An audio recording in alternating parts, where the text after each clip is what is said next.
1:50 p.m., November 22nd, 1963. A pale, skinny 24-year-old is arrested at a Dallas movie theater. I'd like some legal representation. He'll soon explode into history books as the man who killed JFK. But is Lee Harvey Oswald really the mafia's patsy in its plot to kill the president? I'm just a patsy. Military intelligence concluded that Oswald was incapable of doing the actual shooting or of masterminding the assassination. He was essentially what he said that night at the police station, that he was just a patsy. But the mafia assassination theory may have a serious flaw. There is no hard evidence that Oswald ever worked for the mob, or for the CIA, or Fidel Castro either, as other researchers have claimed. That's why author Gerald Posner believes Oswald acted alone. He was an angry and obsessed young man who had the motive, means, and opportunity to kill John F. Kennedy. The 24-year-old sociopath, a loser in life, Lee Harvey Oswald, with a gun and a scope worth a little over $20, was able to fire 3 shots, killed the President of the United States. A poor kid from a broken home, Oswald is an outsider from day one. He dreams of becoming a spy. He joins the Marines, only to be teased relentlessly. By age 20, Oswald is fed up with his country. He's going to defect to the Soviet Union, the arch enemy of the United States, in 1959, and he does it. And he goes over to the Soviet Union and he announces, "Here I am," and the Soviets interview him, and they think he's a little wacky. Puzzled by Oswald, but seeing a possible asset, the Soviets set him up with a job and an apartment in Minsk. He marries a Russian woman, and the KGB keeps a watchful eye. They listened to his conversations, they had his room bugged inside of Minsk, and they thought Oswald was pretty far out there. If Oswald aspires to join the KGB, it never happens. KGB records disclosed years later show that Oswald is simply monitored by the agency. Disappointed by the Soviet Union, Oswald heads back to the United States with his family in 1961. He changed his mind. He essentially begged that he change his mind. I really didn't give up any secrets. And please let me come home. And they did. But his Russian adventure does not go unnoticed by the FBI. They were concerned that after this spell in Russia, that the Russians might try to contact him in the U.S. So they wanted to keep tabs on him. Unemployed, marriage on the rocks, feeling unappreciated by not one, but 2 countries. Oswald is nearing the breaking point. He buys a mail-order rifle and pistol.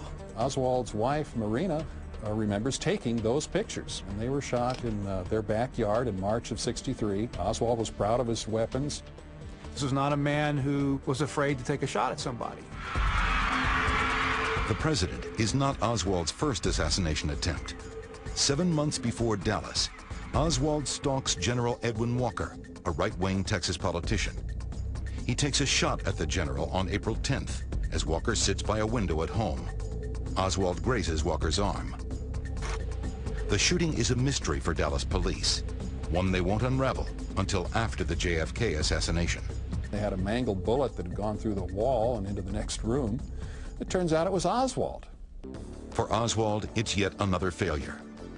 In the summer of 1963, growing angrier and more frustrated, Oswald provokes a confrontation with a bunch of CIA-sponsored anti-Castro Cubans. He's arrested and speaks to reporters. Are you a Marxist? I would very definitely say that I am a Marxist. That is correct. But that does not mean, however, that I'm a communist. Could Oswald's public pro-Castro activity seal his fate as the mob's perfect fall guy? It certainly puts him in the limelight he craves, and on the CIA's radar. It was never particularly credible that when the CIA said, oh, this guy was just routine and we didn't know anything about him. Now we know that they were watching him carefully. But did it go farther than just monitoring? Was Oswald working for the CIA? There's absolutely not a shred of evidence that Oswald was working for the CIA. In September, Oswald tries to emigrate to Cuba, but the Cubans won't let him in. He's crushed. That's the final blow for him. He is in an angry mood. In October and November of 1963, the frustration level for Lee Harvey Oswald is at the breaking point. His new job at the Texas School Book Depository provides an unexpected benefit for a frustrated gunman with assassination on his mind. On November 22nd, 1963, 12:30 p.m., he's at the right place, at the right time, for the perfect shot. Oswald, great shot? No. But good enough on that day? Yes. 3 shots, only one of which does the trick. I work in that building. When he's arrested by Dallas police, he offers only a few tantalizing comments. No, they're taking me in because of the fact that I lived in the Soviet Union. Unlike any other assassin in American history, Lee Harvey Oswald did not take credit proudly for this crime. Then, 2 days later, in a split second, he's silenced forever by mafia associate Jack Ruby. He's been shot. It was that murder of Oswald, the fact that there was no trial, that took away the possibility for this case ever really to be settled. Oswald takes his secrets to the grave, never admitting a connection to the CIA, the mob, or anyone else. But there are still many secrets left to be revealed, buried in the government's own files.